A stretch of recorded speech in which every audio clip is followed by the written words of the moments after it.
लाहौर फैसलाबाद शेखुपुरा ते गुजरावाला च मूसलाधार बारिश। लाहौर च गुज़िश्ता रात तो शुरू होने वाली बारिश तो सड़कां सैलाबंदा मंजर पेश करन लगियां, जिदे तू मोटरसाइकिल सवारां ते गाड़ियां नू आमदोरफ्त च मुश्किलात दा सामना है। शहर सब तो ज्यादा बारिश गुलशन रावी 155 मिलीमीटर रिकॉर्ड की गई, जबकि पानी वाला तालाब 144, निश्तर टाउन 104 ते लक्ष्मी चौक 101 मिलीमीटर रिकॉर्ड की गई। लाहौर च मूसलाधार बारिश तो बाद लैस्को दे 95 फीडर्स मुअत्तल होने वाली बिजली दा सिलसिला मरहलावार बहाल करन दा सिलसिला जारी है ते हुण तक 75 फीडर्स च बिजली बहाली कर दी गई है। दूसरी जानिब गुजरावाला शहर ते गिरदो नवाह च बारिश का सिलसिला जारी है, जिथे मूसलाधार बारिश के बायस शाहरावां पानी च डुब गईयां। PDMA ने पंजाब के मुख्तलिफ इजलास 1 अगस्त तक तूफानी बारिशां जारी रहने की पेशनगोई की है।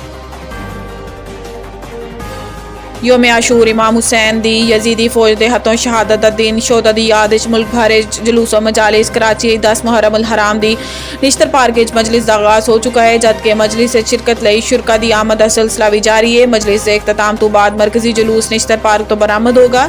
शबी अलम ताबूत जुलजना की जियारत होएगी, जिदे मुल्क भर के मातमी दस्ते शरीक होंगे। इत्थे हैदराबाद, मुल्तान, फैसलाबाद, गुजरावाला, पेशावर ते कोयटा भी मरकजी जुलूस बरामद होंगे। जुलूसा के इख्तिताम ते मजलिस शाम गरीबा मुनक्किद की होएगी। इमाम अली मकाम इन्हां दे अजीज़ां ते साथियां दी शहादत तो बाद नबी सल्लल्लाहु अलैहि वसल्लम दे घराने दी खवातीन ते मुजालिम बयान होंगे। लाहौर दी निसार हवेली तो बरामद जुलूस हज़ारों अज़ादारा ने शिरकत की, जिदे हज़रत इमाम हुसैन दे बेटे हज़रत अली अकबर दी आखिरी अजान दा तज़किरा किया गया। इस तो इलावा नबी करीम सल्लल्लाहु अलैहि वसल्लम दे घराने ते मुजालिम दे गामे जंजीरां दा मातम किया गया। CPO के मुताबिक जुलूस के एंट्री पॉइंट्स से वॉक थ्रू गेट्स लाए गए। जुलूस के रूट की सर्चिंग की जाएगी। जुलूस के रूट से गलियां, सड़कों ते दीगर रास्ता सील किया जाएगा।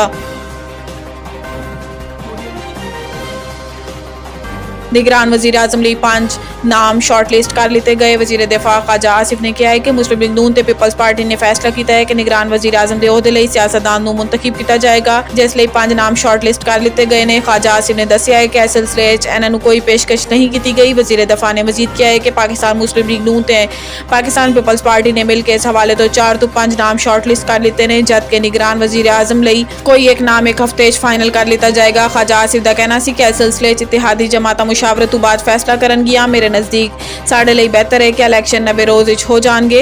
इन्हां नूं क्या है कि यह मेरी ज़ाती राय है कि इलैक्शन नवे रोज़ होन। मेरा ख्याल है कि असम्बलियां मुद्दत पूरी होने तो 2 रोज़ कबल तहलील कर दी जाएंगियां। वज़ीर दफा एक बार फिर वाज़ेह कर दिता है कि निगरान वज़ीर आज़म लिए इसहाक डार का नाम तजवीज़ नहीं किया गया, तो ना ही इन्हां नूं खुद ऐसी कोई ख्वाहिश जाहिर की है। इसहाक डार ने किसी भी फोरम पर ऐसा कोई इरादा जाहिर नहीं किया और निगरान वज़ीर आज़म बनने की ख्वाहिशमंद ने। चीन के नायब वज़ीर आज़म कल पाकिस्तान पहुंचेंगे। तर्जुमान दफ्तर खारजा इस हवाले तो कहना है कि चीनी नायब वज़ीर आज़म ही लेफिंग हुकूमत पाकिस्तान की दावत दौरा करेंगे। चीनी नायब वज़ीर आज़म का दौरा पाकिस्तान 30 जुलाई तो 1 अगस्त तक होएगा। तर्जुमान दफ्तर खारजा के मुताबिक दौरे के दौरान चीनी नायब वज़ीर आज़म CPEC की 10 साला तकरीबात हिस्सा लेंगे। चीनी नायब वज़ीर आज़म CPEC की 10 साला तकरीब मेहमान खसूसी के तौर पर शरीक होंगे। तर्जुमान दफ्तर खारजा का दसना है कि चीनी नायब वज़ीर आज़म ही लिफिंग सदर मुमलिकत ते वज़ीर आज़म नाल मुलाकातां करेंगे। दूसरी जानिब वफाकी दारुल हुकूमत इस्लामाबाद चीनी नायब वज़ीर आज़म की आमद के मौके पर 2 रोज़ की तातीलात दा भी किया गया है। तो इस हवाले तो ज़िले इंतजामिया ने वजारत दाखिला नूं समरी अरसाल कर दी है। ज़राए मुताबिक ज़िले इंतजामिया का कहना है कि वफाकी दारुल हुकूमत सिक्योरिटी के फुल प्रूफ इंतजाम किए जाएंगे। वजारत दाखिला की मंजूरी तो बाद छुट्टी का नोटिफिकेशन जारी किया जाएगा।